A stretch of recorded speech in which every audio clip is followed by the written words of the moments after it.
नमस्कार शेतकरी मित्रांनो. आजच्या कृषी क्षेत्रातील ठळक आणि महत्त्वाच्या बातम्यांमध्ये आपले स्वागत आहे. शासनाच्या घोषणा, अनुदानातील बदल, बाजारभावातील हालचाल, खरेदी धोरणे आणि शेतीशी संबंधित सर्व मोठे अपडेट्स आपण या एका व्हिडिओमध्ये पाहणार आहोत. सुरुवात करूया आजच्या पहिल्या मोठ्या बातमीपासून. देशातील राज्यसभेच्या रिक्त होणाऱ्या 37 जागांसाठी 16 मार्च रोजी मतदान होणार असून महाराष्ट्रातील 7 जागांचा त्यात समावेश आहे. राष्ट्रवादीचे प्रमुख शरद पवार यांच्या खासदारकीची मुदत संपत असल्याने राजकीय चर्चांना वेग आला आहे. पुढील महत्त्वाची न्यायालयीन बातमी. उच्च न्यायालयाचा मोठा निर्णय. केवळ आईने सांभाळून वाढवलेल्या मुलाला वडिलांचे नाव, आडनाव किंवा जात लावण्यास भाग पाडू शकत नाही, असा महत्त्वपूर्ण निकाल देण्यात आला आहे. आता जमीन नोंदणीबाबत मोठा अपडेट. 7-12 उतार्यातील गोंधळ लवकरच संपणार असून सामायिक खात्यांमध्ये प्रत्येक खातेदाराच्या नावासमोर त्याच्या हिस्स्याची जमीन स्वतंत्र नमूद करण्यासाठी राज्य सरकारने विशेष मोहीम राबवण्याचे आदेश दिले आहेत. शेतकऱ्यांसाठी ऊसाबाबत दिलासादायक निर्णय. खाजगी कारखान्यांनी FRPची रक्कम ठराविक मुदतीत न दिल्यास बँक गॅरंटीमधून व्याजासह शेतकऱ्यांना पैसे दिले जाणार आहेत. तसेच आवश्यक असल्यास मालमत्तेतूनही वसुलीचे अधिकार जिल्हाधिकाऱ्यांना देण्यात आले आहेत. बाजारभाव अपडेट.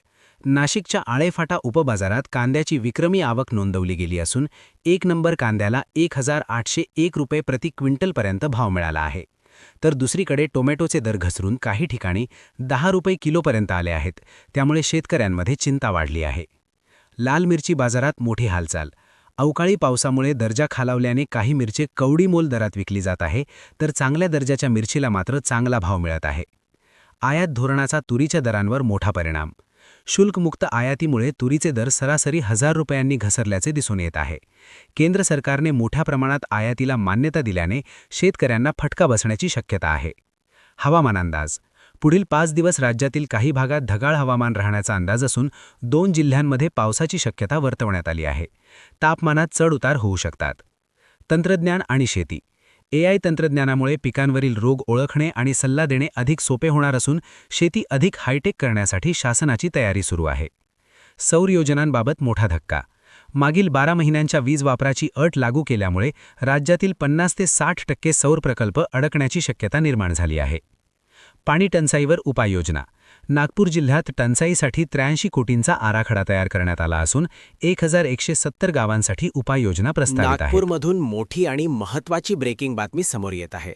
नागपूर जिल्हा मध्यवर्ती बँकेने शेतकरी कर्जमाफीसाठी कंबर कसली असून राज्य सरकारने 30 जूनपर्यंत कर्जमाफीची घोषणा केल्यानंतर आता थकीत कर्जदारांची माहिती संकलनाचे काम युद्धपातळीवर सुरू करण्यात आले आहे.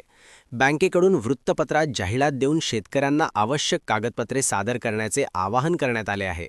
ही शेतकऱ्यांसाठी अत्यंत महत्त्वाची अपडेट असून ज्या शेतकऱ्यांचे कर्ज थकीत आहे त्यांनी लवकरात लवकर आपली माहिती आणि कागदपत्रे संबंधित बँकेत जमा करणे आवश्यक ठरणार आहे.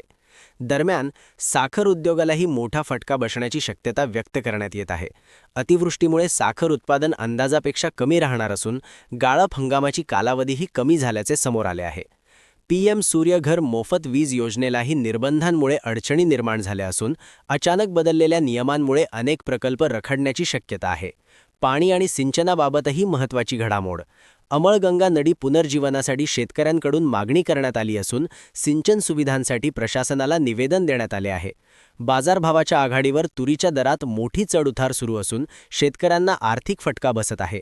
तर हळदीच्या बाजारात पिवळ्या सोन्याचा श्रीगणेशा होत असून येणाऱ्या दिवसात दर वाढण्याची शक्यता वर्तवली जात आहे. अंगणवाडी सेविका मानधनवाढीसाठी आक्रमक झाल्या असून 24 फेब्रुवारी रोजी मुंबईत मोर्चाचे आयोजन करण्यात येणार आहे. शेवटची महत्त्वाची बातमी.